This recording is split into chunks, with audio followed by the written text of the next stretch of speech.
ગુજરાતની અંદર અત્યારે તમામ નામી અનામી કલાકારો લોકો એ માયાભાઈ આહિરના સમર્થનની અંદર આવી અને સોશિયલ મીડિયામાં પોસ્ટ મૂકી રહ્યા છે. આપે પણ એક પોસ્ટ મૂકી છે. માયાભાઈ આહિરે સમાજ માટે સંસ્કૃતિ માટે ઘણા બધા કામો કર્યા છે. એ લેખાજોખા કરવા જોઈએ. આપણે એ જોવું જોઈએ કે વ્યક્તિનું સમાજ પ્રત્યેનું યોગદાન શું છે, સંસ્કૃતિ પ્રત્યેનું યોગદાન શું છે, સમાજને કેટલા ઉપયોગી થયા છે, એ દ્રષ્ટિએ આપણે રાખવી જોઈએ હંમેશા. સમાજ પ્રત્યે જે યોગદાન આપે છે, જે સંસ્કૃતિના વાહક છે, એને ટાર્ગેટ બનાવવામાં આવે છે. અત્યારે માણસો 1000 પ્રકારના ધંધા કરતા હોય છે દુનિયામાં. દરેકનો વ્યવસાય અલગ અલગ હોય છે. અમારો વ્યવસાય સંસ્કૃતિ સાથે, સંસ્કારો સાથે જોડાયેલો છે.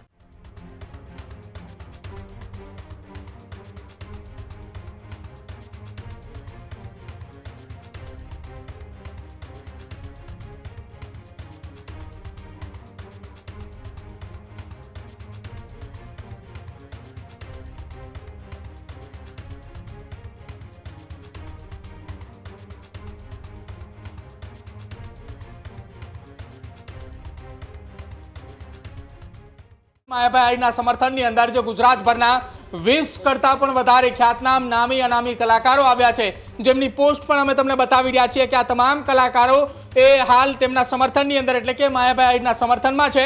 જેમાંના તમામ કલાકારો સાથે આપણે વાત કરવાનો પણ પ્રયત્ન કરી રહ્યા છીએ. બ્રિજરાજદાન ગઢવી સાથે આપણે વાતચીત કરી, જેમાં તેમણે કહ્યું કે કલાકારોને સોફ્ટ ટાર્ગેટ માનવામાં આવતી હોવાની વાતમાં પણ તેમણે સ્વીકાર્યું કે જલ્દ લઈને કલાકારોએ કોઈ પણ જગ્યા ઉપર સ્ટેન્ડ લેવાની વાત હોય તો જાહેર જીવન સાથે જોડાયેલા છે તો જલ્દી રહીને કોઈ સ્ટેન્ડ ક્લિયર ના કરી શકે, અથવા તો આ કલાકારોએ સંસ્કૃતિ બચાવવાની વાત કરી રહ્યા છે. સંસ્કૃતિ બચાવનાર કલાકારો એ હંમેશા એ માત્ર ને માત્ર વાત કરીએ તો એ કલાકારો એકબીજાના સમર્થનની અંદર અત્યારે આવ્યા છે. માયાભાઈ આહિરના સમર્થનની અંદર જે નામી અનામી કલાકારો આવ્યા બાદ બ્રિજરાજદાન ગઢવીએ એમ પણ કહ્યું કે આવનારા સમયમાં કલાકારોને સાથે રાખી એસોસિએશન અથવા તો બધાને ભેગા કરીને એક સાથે રાખવાની વાત કરવામાં પણ આવી. કીર્તિદાનભાઈ ગઢવી આપણી સાથે ફોન લાઈન પર જોડાય છે. કીર્તિદાનભાઈ, અત્યારે કીર્તિદાનભાઈ, ગુજરાતની અંદર અત્યારે તમામ નામી અનામી કલાકારો લોકો એ માયાભાઈ આહિરના સમર્થનની અંદર આવી અને સોશિયલ મીડિયામાં પોસ્ટ મૂકી રહ્યા છે. આપે પણ એક પોસ્ટ મૂકી છે. પહેલી પ્રતિક્રિયા શું આપની?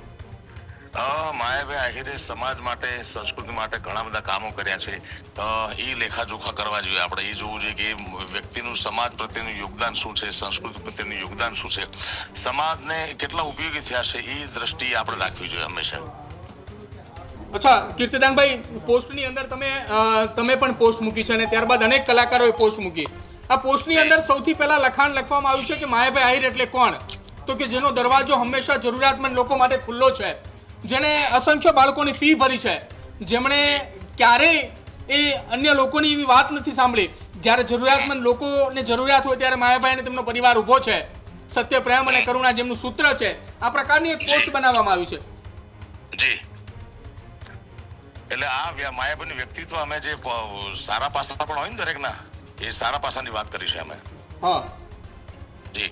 અચ્છા કીર્તિદાનભાઈ, એવું માનો છો આપ કે કલાકારો એ સોફ્ટ ટાર્ગેટ છે કે ગમે ત્યારે કોઈ પણ ઘટનાઓ બને તો સીધો ટાર્ગેટ કરી શકાય કલાકારને? બિલકુલ બિલકુલ બિલકુલ. સમાજ પ્રત્યે જે યોગદાન આપે છે, જે સંસ્કૃતિના વાહક છે, એને ટાર્ગેટ બનાવવામાં આવે છે. અત્યારે માણસો 1000 પ્રકારના ધંધા કરતા હોય છે દુનિયામાં. દરેકનો વ્યવસાય અલગ અલગ હોય છે.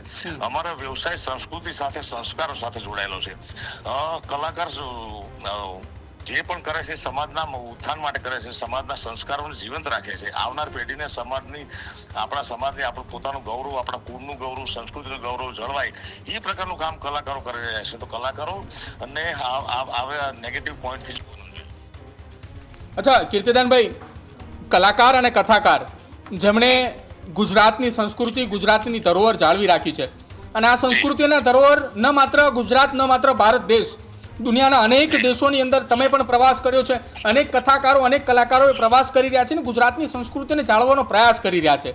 જ્યારે સંસ્કૃતિ જાળવવાનો પ્રયાસ આપણે આટલો કરતા હોય ત્યારે આપણી ઉપર જ્યારે આ પ્રકારનું કોઈ લાંછન લાગે ત્યારે કેટલું દુઃખ લાગે? બિલકુલ દુઃખ લાગે, કારણ કે જે સમાજ માટે, અને એક વસ્તુ તમને કહું ભાઈ, કે સમાજ આખો નેગેટિવ પરંપરાઓથી ભરેલો નથી. કોઈ વ્યક્તિને દુઃખ થયું હોય તો એ સ્વીકારે છે, એની લાગણીને ઠેસ પહોંચી તો એ કલાકારોએ ધ્યાન રાખવું જોઈએ, પણ એની સામે એનું યોગદાન જોવું જોઈએ. કલાકારો સંસ્કૃતિ અને સમાજને જાળવવાનું જ કામ કરે છે હંમેશા. અચ્છા કીર્તિદાનભાઈ, અત્યારે થોડી વાર પહેલા જ બ્રિજરાજદાનભાઈ અમારી સાથે ફોન લાઈન ઉપર હતા. એમને કહ્યું કે દરેક ધંધાની અંદર અથવા તો દરેક લોકોએ પોતાનો એસોસિએશન બનાવીને પોતાનો ધંધો કરી રહ્યા છે, પોતાનો વ્યવસાય કરી રહ્યા છે. તો આવનારા સમયમાં શું કલાકારોની આ એકતા, અત્યારે જે એકતા જોવા મળી છે, કદાચિત ગુજરાતના ઇતિહાસમાં પહેલી વખત આવી ઘટનાઓ છે કે જ્યાં એક એકતા અત્યારે તમામ લોકોની સાથે મળીને જોવા મળી રહી છે માયાભાઈ આહિરના સમર્થનમાં. આવનારા સમયમાં આ એકતા કઈ નવા જૂની કરશે ખરા, એક થઈ અને કોઈ એસોસિએશન બનાવશે? બિલ નહીં, એસોસિએશનની કોઈ જરૂર નથી, કારણ કે કલાકાર એ સમાજને જોડવાનું કામ કરે છે. તો જે જોડવાનું કામ કરતા હોય એ તો પોતે જોડાયેલા જ હોય ને. બિલકુલ. અને અમે ગુજરાતના કલાકારો કોઈ પણ ક્ષેત્રના હોય, બધા એકબીજાની સાથે લાગણીના સંબંધથી જોડાયેલા છે, એક પવિત્ર સંબંધથી જોડાયેલા છે. ખેડૂત ભાઈઓ છે ખેતરમાં ડ્રોન ઉડાવતા હોય છે ત્યારે આપણે એક પ્રશ્ન સતાવતો હોય છે કે જે આપણે અત્યાર સુધી જીપીએસ ટેકનોલોજી વાળા ડ્રોન વાપર્યા છે, જેથી કરીને મોબાઈલ ટાવર છે અથવા તો હાઈ ટેન્શન લાઈન પસાર થતી હોય, કોઈ વૃક્ષો હોય, ત્યારે જે જીપીએસ ટેકનોલોજી વાળા ડ્રોન છે એમાં ટકરાય અને ટ્રેસ થાય છે. પણ એગ્રીવન લાવ્યું છે GNSS ટેકનોલોજી ડ્રોન, જેથી કરીને એ ડ્રોન છે એ કોઈ જગ્યાએ ટકરાય નહીં, પોતાની રીતે જ ડિસિઝન લે છે ને મૂવ થઈ જાય છે, જેથી કરીને GNSS ટેકનોલોજી ડ્રોન છે એ વાપરવાનો આગ્રહ રાખો. અત્યારે જ ન્યૂઝરૂમ ગુજરાતની યુટ્યુબ ચેનલને સબસ્ક્રાઇબ કરો અને ઇન્સ્ટાગ્રામ અને ફેસબુક પર ફોલો કરો. અપડેટ રહો, સત્યની સાથે રહો.